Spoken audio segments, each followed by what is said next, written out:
Cerrá los ojos. No vamos a meditar, vamos a volar, vamos a soñar, vamos a leer libros de todo tipo. Te voy a leer algunos fragmentos de esos libros y te voy a contar de qué se tratan, te los voy a reseñar y también vamos a meternos en la vida de esos autores. Bienvenido, esto es Descalza Leo. Minutos, libros. 3 recomendaciones. ¿Por qué 3? Porque están unidas por una temática que atraviesa no solamente un continente, sino todo el planeta. Las 3 propuestas son una autora chilena, Isabel Allende, una autora española, Almudena Grandes, y una autora dinamarquesa, Kirsten Trout. Los temas parecen ser varios, pero en realidad son uno solo. Cómo las dictaduras afectan la vida de los ciudadanos de a pie, independientemente del lugar del mundo que ocupes. Porque lo que nos van a contar a través de la ficción es cómo la vida de personas de carne y hueso se ven truncadas por decisiones políticas y también, por supuesto, por el consenso social de los diferentes tiempos históricos. Pero vamos a ir uno por uno a cada uno de estos libros que fueron publicados en distintas épocas, pero que todos tienen algo en común, que es el relato histórico que persiste y que se repite con esta premisa de que la historia es circular. Isabel Allende, conocidísima autora chilena, nos va a contar en Largo pétalo de mar la historia de unos exiliados de la Guerra Civil Española. Bajo la historia de amor de la pianista Roser y el médico Víctor Dalmau, nos va a mostrar cómo ellos tienen que emigrar, cómo tienen que huir de la guerra civil en España y van a terminar en un campo de concentración en Francia hasta que Pablo Neruda, el escritor y también diplomático de aquel entonces, va a conseguir un barco para generar esa ola de inmigración que llega a Chile en el año 1938. Españoles que huyen de la guerra. En busca de libertad van a ir a bordo del Winnipeg, un navío fletado que va a llevar a más de 2.000 españoles a Valparaíso. Recibidos como héroes en Chile, en esta historia, el poeta cuenta cómo la vida de Roser y Víctor va a tener que afrontar luego, en la década del 70, un nuevo exilio, cuando Pinochet llegue al poder. Fíjense ustedes, estamos hablando de escapar de una sociedad fragmentada en España por Franco, un régimen que duró 30 años en el poder. Van a otro continente y allí, después de pocos años, en perspectiva, tienen que volver a huir por otra dictadura de derecha, esta vez de Pinochet, avalada por Estados Unidos. Es un libro maravilloso porque además Isabel cuenta que el verdadero protagonista, Víctor, fue muy amigo de su padre y jugaba con él al ajedrez y fue uno de los motivos por los cuales también lo encarcelaron, por supuesto en forma ilegal, y estuvo en un campo de concentración en Chile hasta que pudo escapar.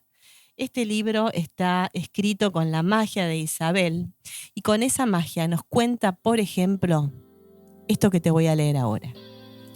La ciudad estaba dividida, los extremos solo se juntaban para agredirse. Había bares, bailes, deportes y fiestas de izquierda y otros de derecha. En julio de 1936 se alzaron los militares contra el gobierno democrático. Pronto la sublevación fue encabezada por el general Francisco Franco, cuyo aspecto insignificante ocultaba un temperamento frío, vengativo y brutal. Su sueño más ambicioso era devolver a España las glorias imperiales del pasado y su propósito inmediato, acabar definitivamente con el desorden de la democracia y gobernar con mano de hierro mediante las Fuerzas Armadas y la Iglesia Católica. Otro libro, que es el que te traigo también hoy, tiene que ver con otra dictadura, directamente, así. Te introduzco de una en el tercer Reich, porque Kirsten Thorup es una autora dinamarquesa que escribió el libro Hasta la locura, hasta la muerte. Mientras que el de Isabel fue publicado hace alrededor de 5 años, en el 2018, este es una novedad de noviembre del año 2024. Sin embargo, lo que cuenta desde la ficción tiene que ver también con cómo las dictaduras trastocan la vida de las personas. En Hasta la locura, hasta la muerte, la protagonista va a ser una joven frívola que va a haber perdido a su esposo en la guerra que su esposo tomaba del lado alemán, no porque él estuviera convencido del nazismo, sino porque ocasionalmente Dinamarca en ese momento estaba ocupada por Alemania y como una especie de diplomacia los mandaban a combatir también en la guerra en su nombre. En ese contexto, el marido de esta protagonista muere y ella queda sola con 2 hijos. Sin embargo, ella elige hacer su duelo alejada de sus hijos, a quienes interna en un orfanato, y quiere ir al Tercer Reich a hospedarse durante un tiempo en la casa de un matrimonio amigo, donde el hombre, el jefe de la familia, es un alto jerarca nazi.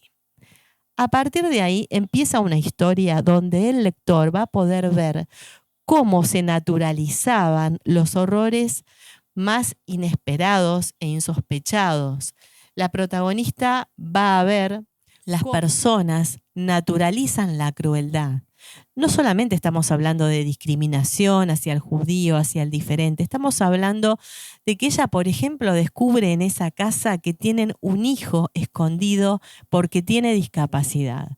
También va a descubrir que la mujer vive empastillada y bajo los efectos del alcohol, porque no hay otra forma en la cual pueda soportar no solamente las ausencias del marido, sino las vejaciones a las que se tiene que someter cuando este marido regresa dentro de lo que es supuestamente la batalla.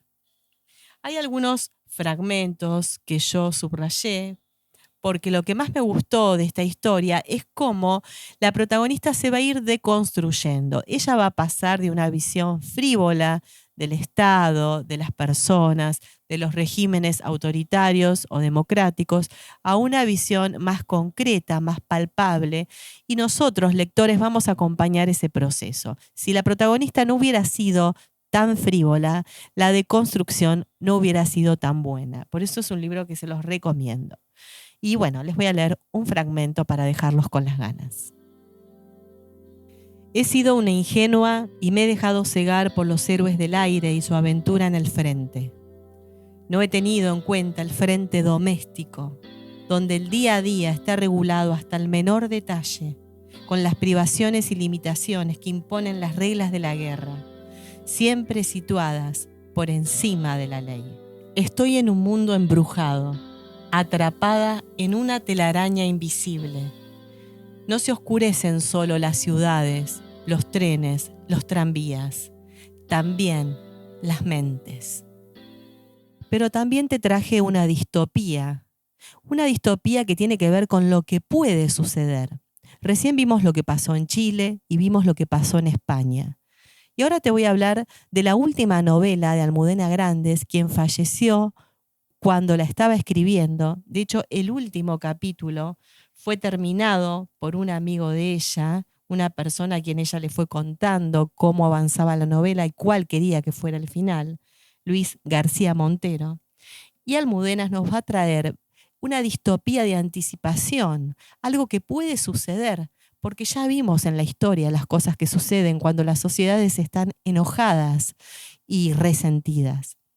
Todo va a mejorar, se llama el título de esta novela de 500 páginas, que nos trae la historia del gran capitán, un hombre que se da cuenta con la pandemia del coronavirus que puede manejar el país como si fuera una gran empresa. Él va a valerse de virólogos y después de hackers. Para él los políticos son un cargo menor y así logra generar un reinado donde se va a enriquecer él y sus amigos empresarios bajo una dictadura, supuestamente en nombre del bien común. Todo va a mejorar, se llama así el libro, porque es la máxima, es lo que ellos prometen para que la gente adhiera a ese régimen.